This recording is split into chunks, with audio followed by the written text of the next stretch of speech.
അതുല്യ പ്രതിഭ അന്തരിച്ചു. ഒട്ടേറെ തെലുങ്ക് സിനിമകൾക്കായി ഗാനങ്ങൾ രചിച്ച ഗുരുചരണാണ് അന്തരിച്ചത്. 77 വയസ്സായിരുന്നു. സെപ്റ്റംബർ 12-ാം തീയതിയായിരുന്നു അന്ത്യം.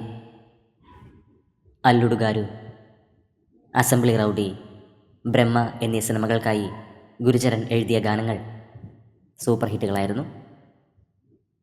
പ്രിയ കലാകാരൻ യാത്രയായി എന്ന് സിനിമാ ലോകത്തിന് വിശ്വസിക്കുവാൻ കഴിഞ്ഞിട്ടില്ല. പ്രമുഖ നടനും സംവിധായകനുമായ മോഹൻ ബാബു സോഷ്യൽ മീഡിയയിലൂടെ ആദരാഞ്ജലികൾ അർപ്പിച്ചു. ഗുരുചരണന് 77 വയസ്സായിരുന്നു.